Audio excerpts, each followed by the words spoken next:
Kita tidak bisa memberikan kasih kepada orang lain kalau kita tidak menerima kasih Tuhan dalam hidup kita. Kita tidak bisa melayani orang lain kalau kita belum pernah menerima pelayanan dari Tuhan. Mana mungkin kita bisa menyentuh orang kalau kita tidak pernah disentuh oleh Tuhan. Kita akan menjadi efektif untuk kita bisa menyentuh setiap orang kalau hidup kita sudah disentuh oleh Tuhan. Mustahil kita dapat mengubahkan orang lain kalau hidup kita tidak diubahkan oleh Tuhan. Oleh karena itu kita diam di ruang tunggu supaya Tuhan mengubahkan hidup kita. Ketika hidup kita berubah, maka kita baru dapat mengubahkan orang lain.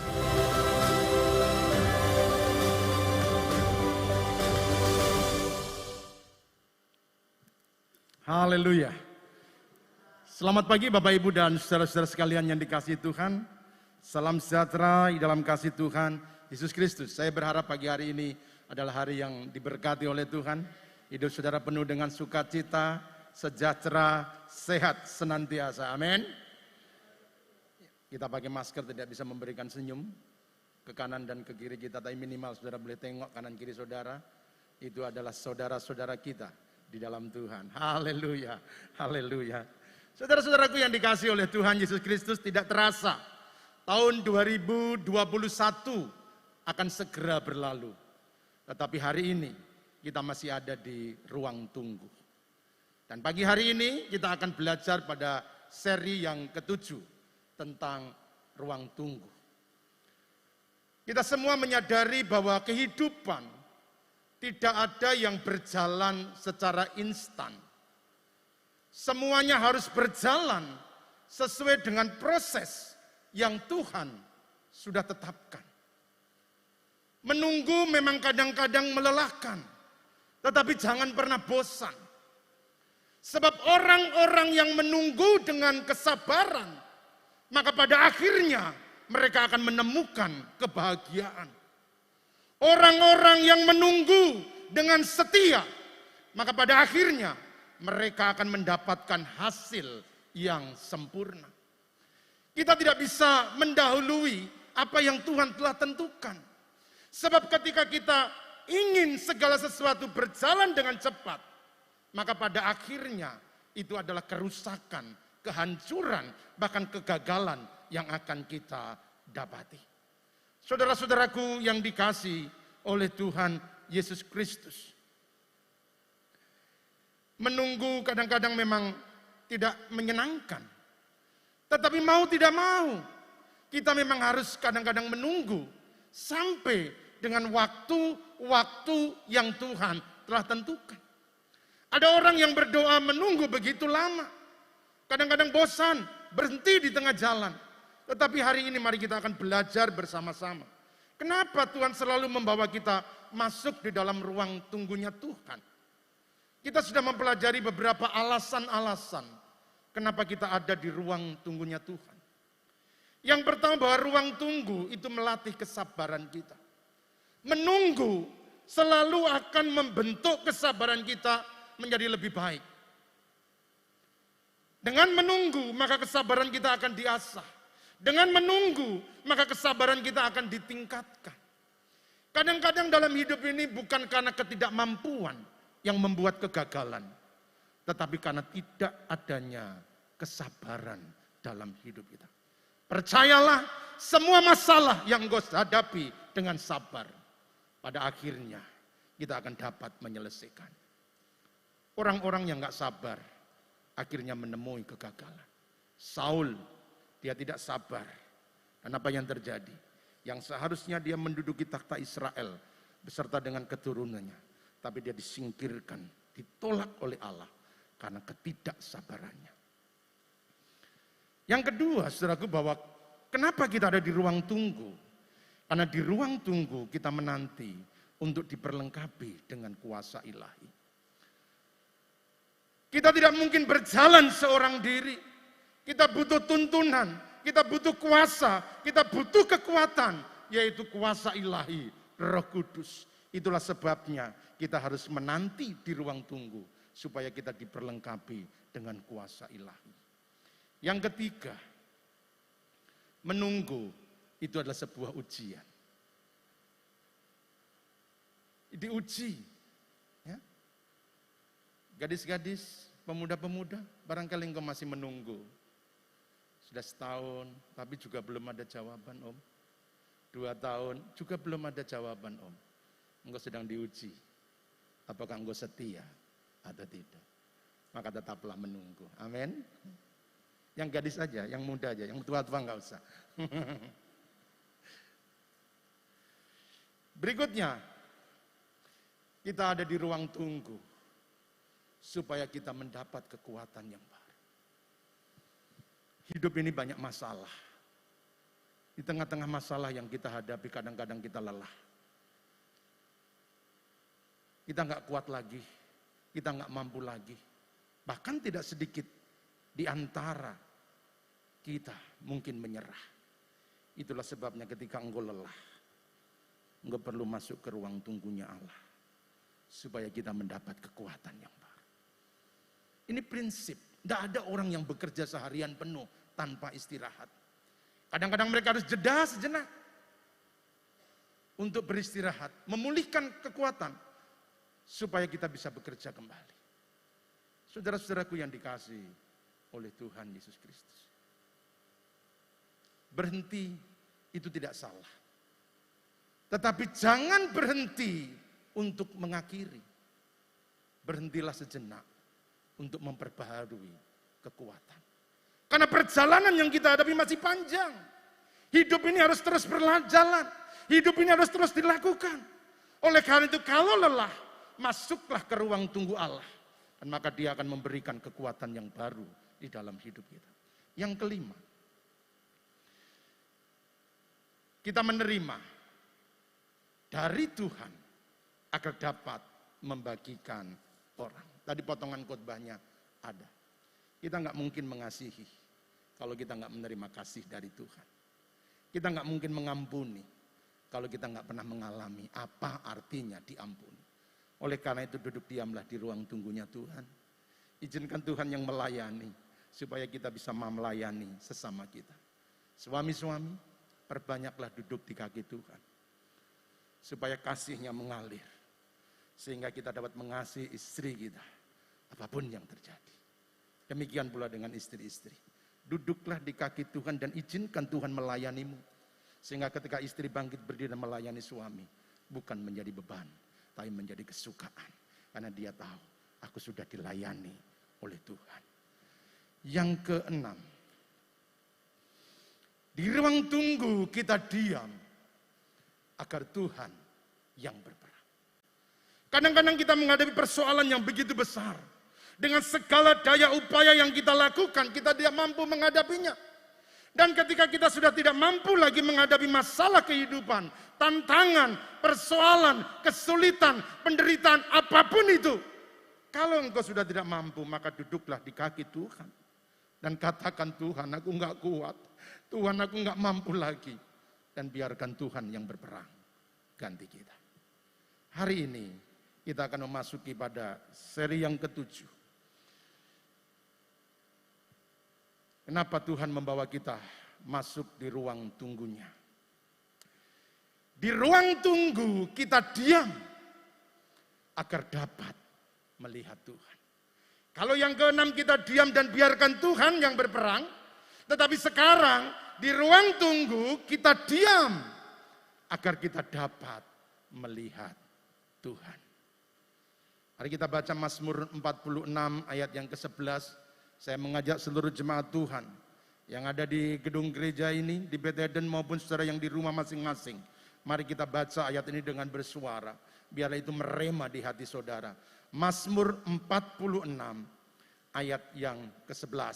1, 2, 3. Diamlah dan ketahuilah bahwa akulah Allah. Aku ditinggikan di antara bangsa-bangsa, ditinggikan di bumi. Perhatikan bagian pertama. Diamlah dan ketahuilah bahwa akulah Allah. Saudara-saudaraku yang dikasihi oleh Tuhan.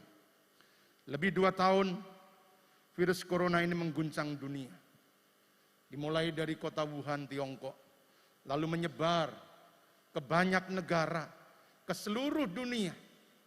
menjangkiti ribuan, bahkan jutaan umat manusia. Dan sekarang pun jenisnya sudah mulai beranak pinak bertambah banyak. Mulai dari alfa, beta, gamma, delta, epsilon, zeta, eta, theta, iota, kappa. Dan yang terakhir, yang kita dengar, varian yang paling baru disebut Omikron. Nah, sejak munculnya virus corona, maka keguncangan dunia terjadi di mana-mana. Tidak hanya tentang kesehatan, tetapi juga berdampak kepada perekonomian, berdampak kepada hubungan sosial. Yang dulunya orang gampang kumpul, bisa salaman, bisa rangkulan. Dan sekarang karena ada virus, maka itu dijauhi. Orang nggak boleh kumpul-kumpul. Kemana-mana harus pakai masker, harus jaga jarak, tidak boleh bersalaman, dan lain sebagainya. Dampak yang terjadi begitu banyak. Dan hari-hari ini kita pun masih menghadapinya.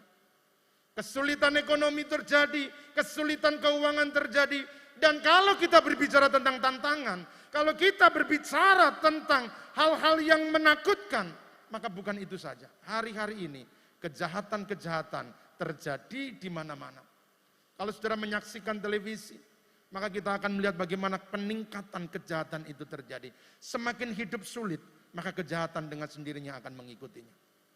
Kesulitan bertambah, maka kejahatan itu juga akan bertambah. Nah, saudara-saudaraku, sadarkah kita kenapa dunia selalu mengalami kegoncangan?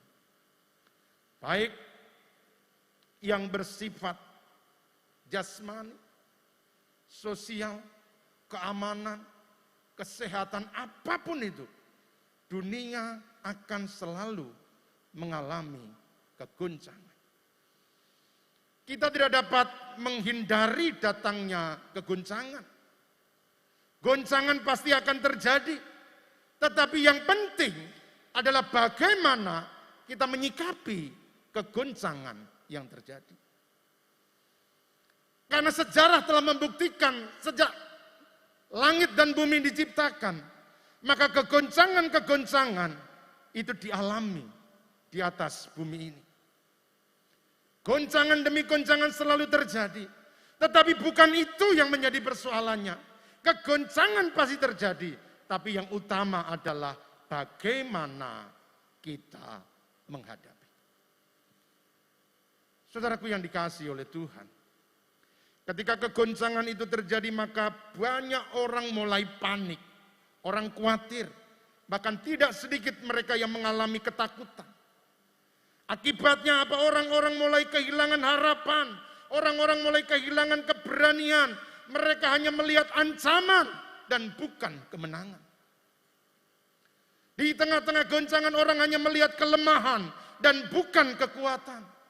Di tengah-tengah kegoncangan yang terjadi, orang-orang menjadi terintimidasi dan tidak menemukan solusi. Saudaraku yang dikasihi oleh Tuhan Yesus Kristus. Di tengah-tengah keadaan yang demikian inilah, maka Tuhan memberikan firman-Nya kepada kita. Kalau dunia sedang digoncang, kalau dunia sedang bergelora, dunia sedang mengalami begitu banyak persoalan, apa yang harus dilakukan oleh anak-anak Tuhan? Agar kita dapat menghadapi semua goncangan, maka yang perlu kita lakukan adalah masuk ke ruang tunggu Allah. Di ruang tunggu kita diam agar dapat melihat Tuhan. Diamlah dan ketahuilah bahwa akulah Allah. Saudara-saudaraku, saudara, banyak engkau bisa menyadari bahwa dalam segala situasi yang terjadi, Tuhan pasti menyertai. Di tengah-tengah kegoncangan selalu engkau mendapatkan penyertaan Tuhan. Di tengah-tengah kegoncangan yang terjadi engkau semakin yakin bahwa Tuhan tak pernah meninggalkan. Kenapa? Karena kita mau diam dan ketahuilah bahwa akulah Allah. Di dalam kepanikan, di dalam ketakutan, di dalam kekalutan, di dalam kegoncangan, kita tidak bisa melihat Tuhan. Kita hanya melihat masalah yang menghadang. Kita hanya melihat musuh yang menyerang. Tetapi ketika kita diam di ruang tunggunya Tuhan, maka di sana kita akan melihat Tuhan. Dengan segala kuasa, dengan segala kebesaran yang dimiliki. Saudara-saudara, itulah sebabnya Petrus mengingatkan kita seperti ini. Petrus pasal yang keempat ayat yang ke-7. Kesudahan segala sesuatu sudah dekat. Artinya bahwa ini sudah ada di akhir zaman. Tuhan akan segera datang. Maka yang dia pesankan demikian. Karena itu, kuasailah dirimu. Dan jadilah tenang. Diam. Supaya kamu dapat berdoa. Kuasailah dirimu. Jadilah tenang. Supaya kamu dapat berdoa. Kenapa di tengah-tengah masalah kita sulit untuk berdoa? Di tengah-tengah tantangan, keguncangan yang saudara alami kita sulit untuk berdoa. Karena kita tidak pernah menjadi tenang. Tubuh kita sih tenang. Kita berlutut di hadapan Tuhan. Tapi pikiran kita melayang. Oleh sebab itu doa kita menjadi kosong. Kita hanya berlutut dan berdoa. Tetapi kita tidak mengalami perjumpaan dengan Tuhan. Kita nggak pernah tenang, kita nggak bisa diam. Hanya fisik saja kita yang diam, tapi hati kita tidak pernah tentram. Kita berlutut di hadapan Tuhan, tetapi kita penuh dengan ketakutan, kita penuh dengan kekhawatiran, kita penuh dengan kegelisahan. Dan itulah sebabnya kita tidak bisa melihat bahwa ada Allah yang berkuasa, yang selalu menyertai kita. Kita tahu memang ada masalah yang besar, tetapi kita tidak bisa melihat bahwa di balik masalah yang besar, selalu kita mengetahui bahwa ada Allah yang lebih besar.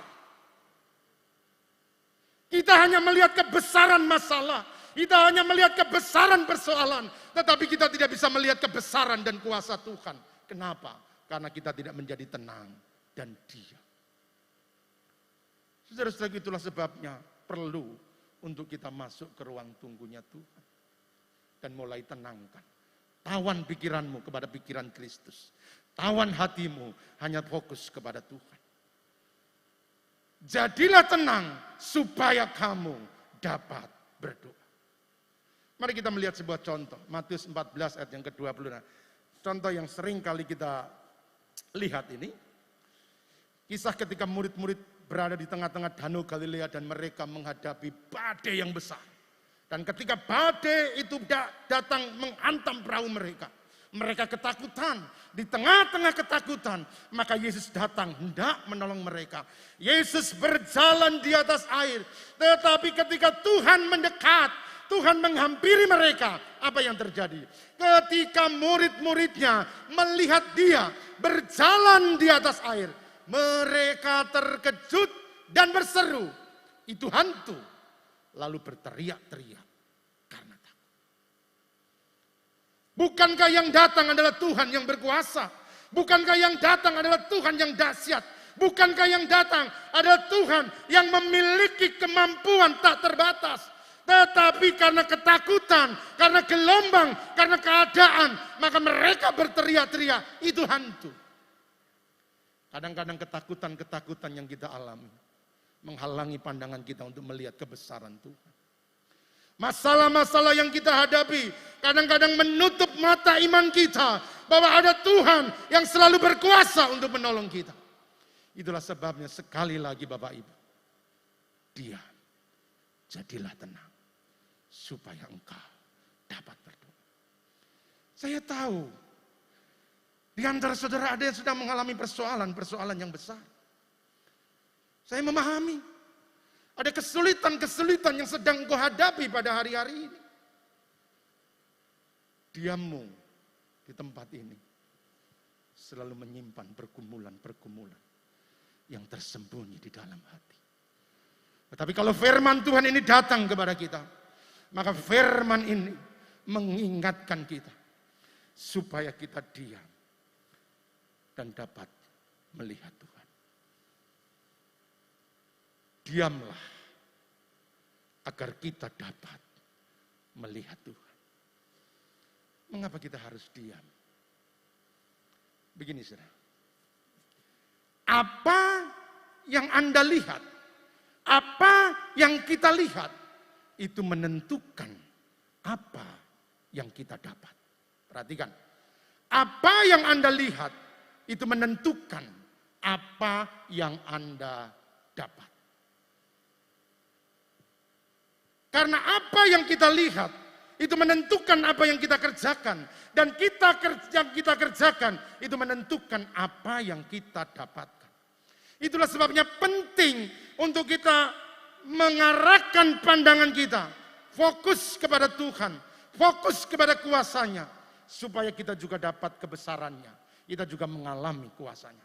Karena apa yang Anda lihat, menentukan apa yang Anda dapat. Perhatikan.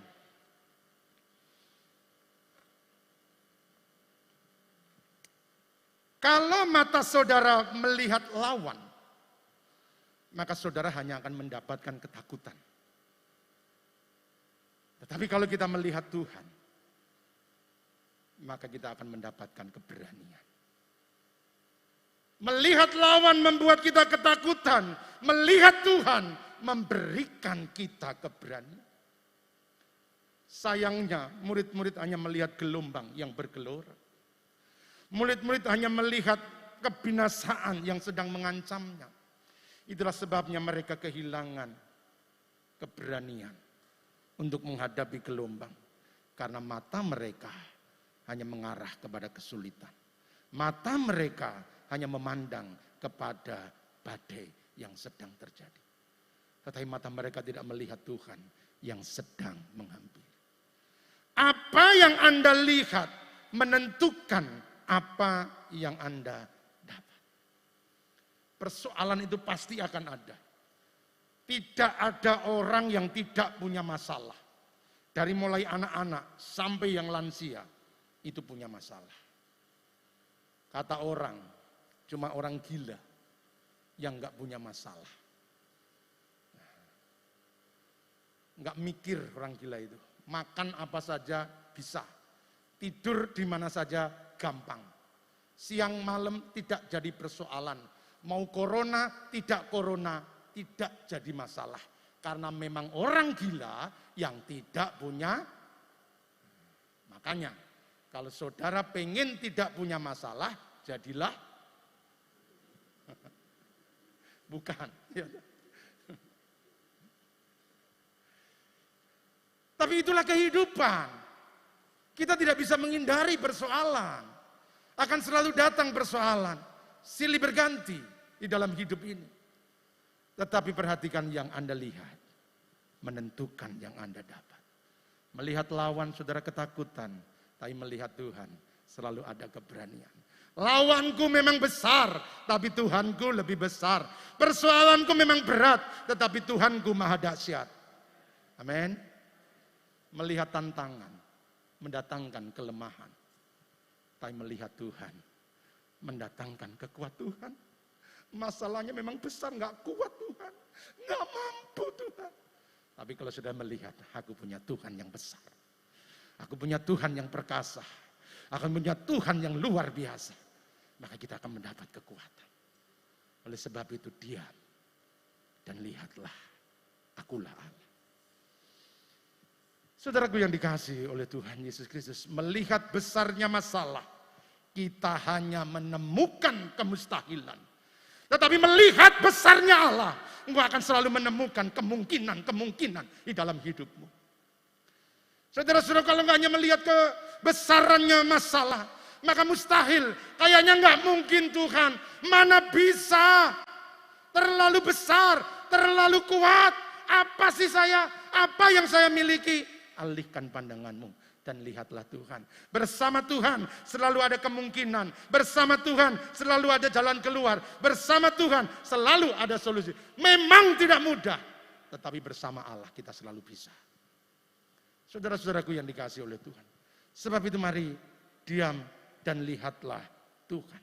Sekali lagi bahwa hanya orang-orang yang diam di hadapannya akan mengetahui betapa besar, agung dan berkuasanya Tuhan. Saudara-saudaraku yang dikasihi oleh Tuhan, mari kita melihat beberapa contoh. Dan saya akan tunjukkan kepada Tuhan, orang-orang yang diam di dalam Tuhan selalu memiliki kemampuan untuk melihat Tuhan, sehingga memiliki keberanian untuk menghadapi apapun yang terjadi. Contohnya Raja Yosafat. Saat itu Yosafat sedang menghadapi musuh yang besar. Karena Bani Moab dan Bani Amnon, orang-orang Meunim sedang bersekutu dan hendak melawan bangsa Yehuda. Ketika pasukan gabungan itu datang hendak menyerang bangsa Yehuda, maka salah seorang memberitahukan kepada Yosafat, "Tuanku, bangsa musuh yang besar telah datang dekat dengan kita dan akan menghancurkan kita." Dalam keadaan yang seperti itu, maka pilihan yang dipilih oleh Yosafat adalah dia masuk ke ruang tunggu Allah dan diam. Dia memilih untuk diam, dia memilih untuk melihat Tuhan. Maka ayat yang ke-12 dikatakan demikian. Ini perkataannya Yosafat. "Ya Allah kami, tidakkah Engkau menghukum mereka karena kami tidak mempunyai kekuatan untuk menghadapi laskar yang besar ini yang datang menyerang kami." Perhatikan. Kami tidak tahu apa yang harus kami lakukan, tetapi mata kami tertuju kepadamu.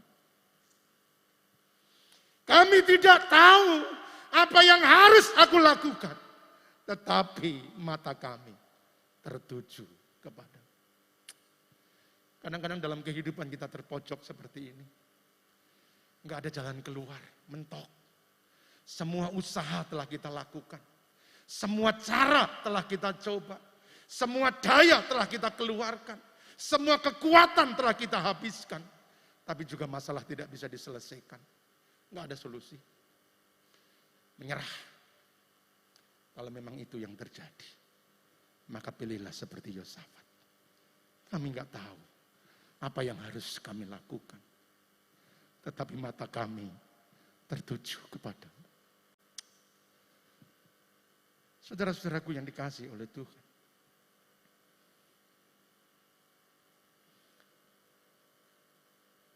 Sesulit apapun hidup yang sedang saudara hadapi, jangan pernah menyerah. Duduklah di ruang tunggunya Tuhan. Dan lihatlah Tuhan. Di dalam Tuhan selalu ada jalan keluar. Di dalam Tuhan selalu ada kekuatan. Di dalam Tuhan selalu ada pengharapan. Kami tidak tahu apa yang harus kami lakukan, tetapi mata kami tertuju kepada Tuhan. Adakah orang tua yang sudah mulai menyerah dengan anak-anakmu? Berbagai cara engkau sudah coba, tapi mereka nggak berubah sampai hari ini. Kalau engkau nggak tahu apa yang dilakukan, biarlah mata kami tertuju kepada Tuhan. Ada keluarga-keluarga yang mungkin sedang ada di hambang kehancuran. Berbagai daya, upaya, cara sudah dicoba. Tapi tidak ada solusinya. Kalau memang engkau sudah tidak mampu lagi, maka duduklah diam di kaki Tuhan. Pandanglah Tuhan. Kami tidak tahu apa yang harus kami lakukan, tetapi mata kami tertuju kepada. Yosafat memilih untuk melihat Tuhan daripada melihat musuh yang datang. Laskar yang sangat besar sedang menyerang. Tapi itu pilihannya. Matanya tertuju kepada Tuhan. Mata Yosafat tertuju kepada Allah. Dan bukan kepada masalah. Yosafat memilih untuk memandang Tuhan. Bukan memandang keadaan. Di sekitarnya musuh besar datang. Di sekitarnya lawan yang kuat sedang menghadap. Tetapi pilihannya hanya memandang kepada Tuhan. Dan apa yang terjadi ketika Yosafat memilih untuk memandang Tuhan? Maka hasilnya saat Yosafat dan segenap bangsa Yehuda memilih memandang Tuhan, maka Tuhan memberikan keajaiban. Tuhan sendiri yang berperang menghancurkan musuh-musuh Yehuda. Ayat yang ke-22, ketika mereka mulai bersorak-sorai, menyanyikan nyanyian pujian, dibuat Tuhanlah penghadangan terhadap Bani Amon, Bani Moab, dan orang-orang dari pegunungan Seir yang hendak menyerang Yehuda sehingga mereka terpukul kalah.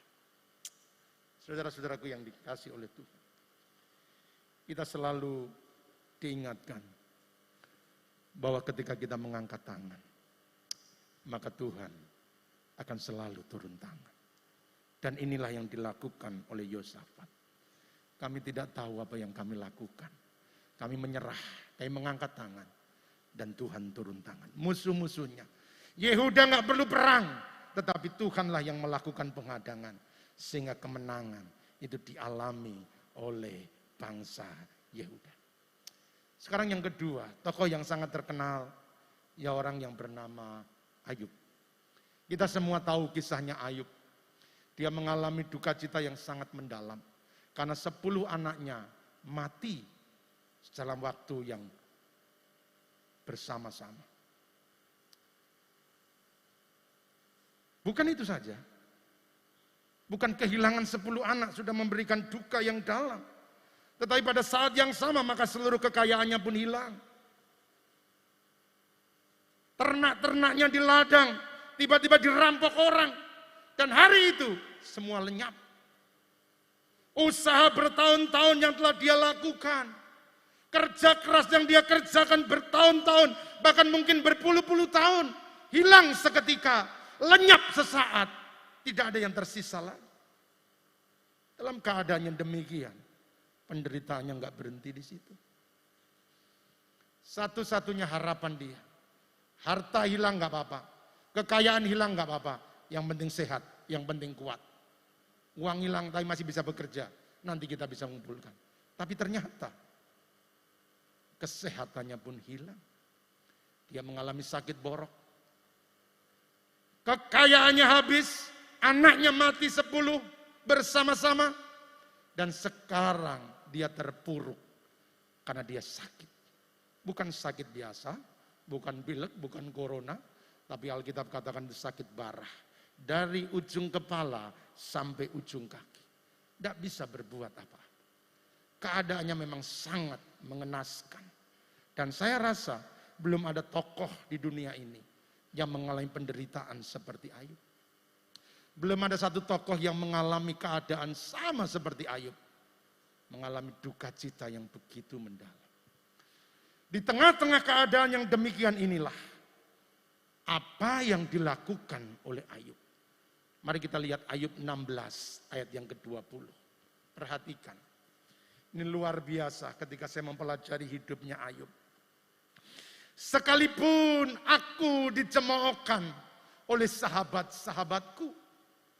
Namun ke arah Allah mataku menengadah sambil menangis.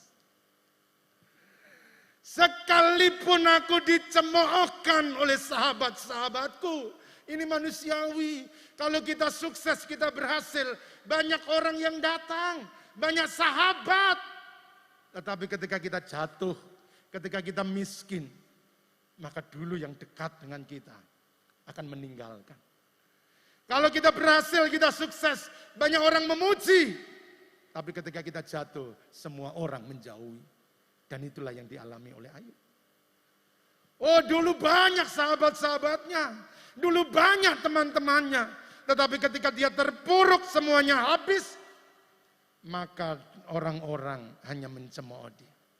Tetapi dalam keadaan itu yang perlu kita contoh. Yang perlu kita teladani. Yang dilakukan oleh Ayub. Namun ke arah Allah mataku menengadah sambil menangis. Wow. Dia menangis bukan meratapi keadaannya. Dia menangis bukan menyesali keadaannya. Tetapi dia memandang kepada Tuhan. Dia melihat ada Allah yang senantiasa memberikan kekuatan. Memberikan harapan baginya. Namun ke arah Allah mataku menengadah sambil menangis. Saudara-saudara, saya ingin ajak saudara untuk melihat bagian-bagian penting di dalam kehidupan Ayub. Kenapa Ayub begitu kuat? Sehingga di tengah-tengah penderitaan yang sangat hebat, dia tetap kuat di hadapan Tuhan. Dia nggak lemah, dia nggak mundur, dia nggak menyerah. Dari catatan kitab Ayub maka kita dapat melihat beberapa kebenaran. Dan yang pertama mari kita lihat kenyataan hidupnya Ayub. Ayub 1 ayat 20 dan 21. Silakan. Ayub kehilangan segalanya. Semuanya hilang, semuanya lenyap, semuanya habis. Itu faktanya. Kekayaannya hilang, sakit penyakit dia alami, penderitaan yang terjadi, kesusahan yang terjadi, semuanya itu terjadi sebagai sebuah fakta yang dialami Ayub. Tetapi ketika dia ada di ruang tunggu, dia diam dan dia lihat Tuhan. Di tengah kehilangan, maka perhatikan perkataannya. Tuhan yang memberi, Tuhan yang mengambil. Terpujilah nama Tuhan. Wow. Ketika semuanya hilang, siapa yang gak berduka? Siapa yang gak sedih? 100.000 hilang aja semua kamar kita bongkar. Semua orang ditanyai, tahu nggak uangnya di sini? Tapi Ayub kehilangan segala-galanya. Tetapi dalam kehilangannya, dia duduk diam di bawah kaki Tuhan. Dan dia melihat Tuhan. Tuhan yang memberi, Tuhan yang mengambil. Terpujilah nama Tuhan. Dalam kehilangan Ayub tetap diam. Di dalam kehilangan tidak ada keluhan dalam diri Ayub. Apalagi bersungutan. Ayub memilih diam dan memandang Tuhan. Ayub tidak memandang berkat yang Tuhan beri. Tetapi ketika dia diam, maka dia melihat siapa yang memberi. Itulah sebabnya dia punya keyakinan. Tuhan yang memberi, Tuhan yang mengambil. Terpujilah nama Tuhan. Bagi Ayub kekayaan yang sesungguhnya bukan harta yang dia milikinya, bukan ternak-ternak yang dia miliki. Kekayaan sejati bagi Ayub adalah pribadi Tuhan. Itulah sebabnya ketika semuanya hilang, dia tidak mengalami kesedihan. Ketika semuanya hilang, Ayub tidak mengalami penderitaan karena dia melihat siapa yang memberi. Tuhan yang memberi. Tuhan yang mengambil. Terpujilah nama Tuhan. Saudara-saudaraku yang dikasihi oleh Tuhan Yesus Kristus. Mari kita belajar dari Ayub. Bahwa di tengah-tengah kehilangan yang dia alami. Dia memilih diam. Di tengah-tengah persoalan yang terjadi. Ayub memilih tetap diam. Dia diam dan dia memandang Tuhan. Saudara-saudaraku yang dikasihi oleh Tuhan. Dalam kehilangan, dalam penderitaan, dalam kesusahan, dalam kesedihan, kadang-kadang pilihan yang terbaik adalah diam.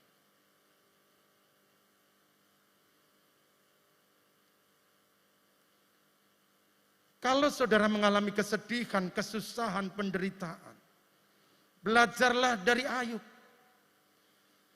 Dia memilih untuk diam.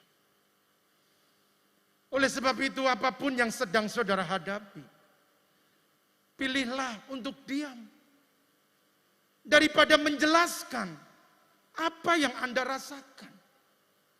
Karena percayalah, tidak semua orang mengerti apa yang engkau alami. Orang-orang kadang-kadang hanya ingin tahu apa yang sedang engkau alami. Tetapi tidak semua peduli terhadap apa yang engkau alami. Orang-orang hanya ingin tahu apa yang engkau rasakan. Tetapi tidak semua orang punya pengertian terhadap apa yang engkau alami.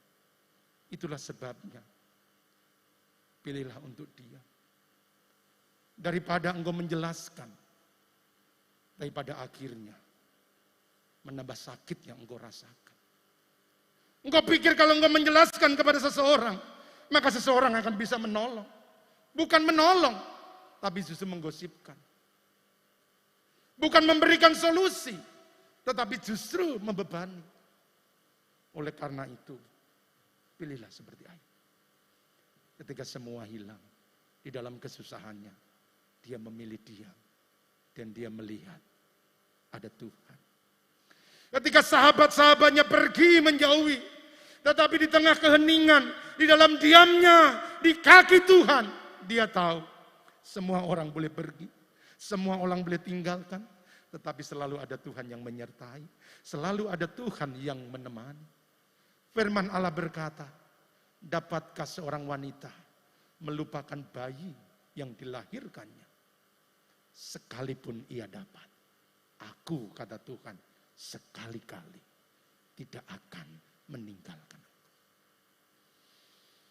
Saudara-saudaraku yang dikasihi oleh Tuhan, jangan kecewa kalau orang gak bisa menolongmu. Jangan mengutuki kalau orang tidak bisa membalas kebaikanmu. Duduklah diam dan lihatlah ada Tuhan yang selalu peduli dengan keadaanmu.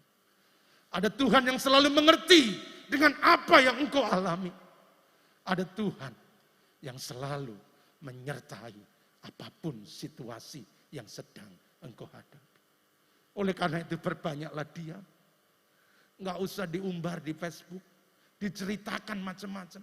Semua yang engkau alami, dari mulai bangun sampai mau tidur lagi, semua ditulis di sana. Dan ketika orang nggak peduli, engkau menjadi kecewa, engkau menjadi marah. Hari ini, diamlah dan lihatlah, akulah Allah. Ada Allah yang selalu bersama-sama dengan kita. Ada Allah yang tidak pernah mengecewakan. Ada Allah yang tidak pernah meninggalkan. Itulah sebabnya pilihan-pilihan yang terbaik dalam hidup kita adalah diam di bawah kaki Tuhan dan memandang Tuhan. Berikutnya, kita akan melihat kehidupan Ayub ketika dia menghadapi fakta-fakta hidup. Saudaraku, beban hidup yang dialami oleh Ayub begitu sangat berat. Dia menulis dalam Ayub 2 ayat 13, dikatakan demikian. Lalu mereka duduk bersama-sama dia di tanah selama 7 hari, 7 malam. Berkabung, duduk di tanah 7 hari, 7 malam. Tidak makan, tidak minum. Bahkan seorang pun tidak mengucapkan sepatah kata kepadanya. Karena mereka melihat bahwa sangat berat penderitaan. Wah, ketika sahabat-sahabatnya datang ngomong apa? Yang dialami Ayub lebih berat daripada yang saya alami. Mau cerita apa? Ayub kuat, kuat. Kamu nggak ngalami, aku ngalami. Sabar, sabar. Kamu belum ngalami, aku yang ngalami. Wah, nggak iso. Ini pendeta pun nggak iso ngomong. 10 mati, harta habis, sakit. Maka yang bisa dilakukan, duduk, diam, tidak mengucapkan kata-kata. Karena memang penderitaannya sangat berat. Adakah saudara mengalami beban-beban hidup yang begitu sangat berat? Tidak bisa lagi berkata-kata. Enggak mampu lagi untuk mengucapkan apapun, mau apa, mau ngomong apa. Saudara hanya diam dan mengizinkan semua penderitaan datang. Mengizinkan semua beban menekan. Tetapi ketika Ayub duduk diam di ruang tunggunya Tuhan.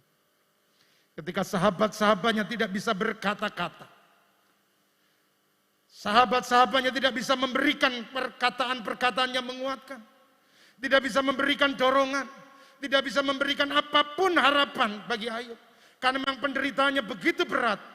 Tetapi Ayub untuk memilih diam. dan dia memandang Tuhan. Di tengah-tengah penderitaan yang dialami oleh Ayub, Ayub memilih diam karena dia ingin memandang Tuhan. Dia percaya bahwa di balik semua yang terjadi, tangan Tuhan pasti pegang kendali. Dan itulah sebabnya dia menjadi kuat. Dia tidak hancur hidupnya. Dia tidak menyerah. Dia tidak lemah. Karena di ruang tunggu dia melihat bahwa semua terjadi, itu pasti ada tangan yang mengendalikan. Oleh karena itu dalam ayat 23 ayat yang ke-10 dia katakan, karena ia tahu jalan hidupku, seandainya ia menguji aku akan timbul seperti emas. Saudara-saudaraku yang dikasihi oleh Tuhan, di tengah-tengah kehilangan segala-galanya, Ayub punya keyakinan, dia tahu jalan hidupku. Tuhan tahu dengan pasti dari awal sampai akhir apa yang harus kualami. Itulah sebabnya ketika semua hilang, aku nggak ketakutan. Kalau tak ada penderitaan, tidak masalah. Karena dia pegang kendali. Dia tahu jalan hidupku. Kalau dia menguji aku akan timbul seperti emas. Nah, keyakinan-keyakinan yang demikian ini perlu kita bangun. Supaya kita menjadi anak-anak Tuhan yang kuat di tengah-tengah masalah yang kita hadapi. Kita selalu percaya bahwa Tuhan pegang kendali. Tuhan berkuasa atas segala-galanya yang sedang kita alami. Kalau kita nggak punya keyakinan bahwa Tuhan pegang kendali, maka kita seperti layangan yang putus. Kita akan terombang-ambingkan oleh angin. Kita akan terbawa ke sana kemari. Kita nggak punya keyakinan apa-apa. Oleh sebab itu pilihlah duduk diam dan lihatlah Tuhan. Dia pegang kendali hidup saudara. Dia tahu saat engkau jatuh. Dia tahu saat engkau lemah. Dia tahu saat engkau sakit. Dia tahu saat engkau kehilangan. Semuanya dikendalikan oleh Tuhan. Tidak ada kuasa di atas dunia ini yang sanggup mengatasi, yang sanggup membatasi kuasa Tuhan. Oleh karena itu bangun imanmu, bangun keyakinanmu. Ia tahu jalan hidupku. Seandainya ia menguji aku akan timbul seperti emas. Bagian yang ketiga yang kita lihat dari Ayub. Saudaraku, bahwa kenyataan hidup yang dialami oleh Ayub adalah bahwa tidak ada lagi harapan di dalam hidupnya Ayub. Dia tulis dalam Ayub 7 ayat yang ke-6. Dia katakan demikian. Hari-hariku berlalu lebih cepat daripada torak dan berakhir tanpa harapan. Bahkan dia ulang ayat pasal 17 ayat 15. Maka di mana harapanku? Siapa yang melihat adanya harapan bagi wajar. Sangat wajar. Semuanya habis-bis, tidak tersisa. Bukan cuma habis, tetapi memang tubuhnya juga sakit. Kalau melihat kehidupannya benar-benar nggak ada harapan. Nggak ada harapan. Mau mulai dari mana? Bangun aja nggak bisa. Berdiri aja nggak bisa. Mau kerja apa? Orang melihat Ayub waktu itu hanya menghitung hari. Menunggu mati. Gak punya harapan. Tapi tengah-tengah keadaan yang terpuruk seperti itu, Ayub diam. Dia melihat Tuhan. Selama dia melihat Tuhan, selalu ada harapan yang dia berikan. Sehingga dalam Ayub pasal yang ke-42, ayat 1 dan 2, Ayub berkata demikian. Maka jawab Ayub kepada Tuhan. Ia berkata, aku tahu bahwa engkau sanggup melakukan segala sesuatu. Dan tidak ada rencanamu yang gagal. Ketika tidak ada harapan. Tetapi ketika dia memandang Tuhan, maka harapannya dibangkitkan. Aku tahu bahwa engkau sanggup melakukan segala-galanya. Jangankan yang hilang, yang mati pun hanya percaya Tuhan bisa bangkitkan. Apalagi kekayaan yang hilang, semua yang telah pergi, Tuhan sanggup untuk membuatnya kembali. Itulah sebabnya dia dengan yakin, aku tahu engkau sanggup melakukan segala-galanya. Dan tidak ada rencanamu yang gagal. Saudara-saudaraku, apa yang hilang dalam hidup saudara? Apa yang sedang saudara hadapi pada hari-hari ini? Mungkin saudara melihat keadaanmu gak ada lagi harapan. Diamlah dan lihatlah Allah. Aku tahu tidak ada rencanamu yang gagal. Haleluya. Saudara-saudaraku yang dikasihi oleh Tuhan Yesus Kristus. Itulah sebabnya pada siang hari ini saya akan tutup dengan ayat ini. Wahyu 1 ayat 17 dan 18. Apapun yang kita alami, masuklah ke ruang tunggu Allah. Diamlah dan pandanglah Tuhan. Wahyu 1 ayat 17-18 berkata demikian. Ketika aku melihat dia, Yohanes melihat Tuhan. Tersungkurlah aku di depan kakinya.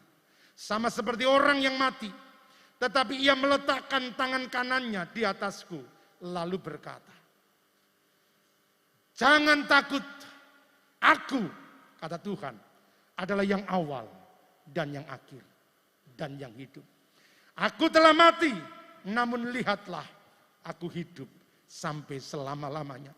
Aku memegang segala kunci maut dan kerajaan maut.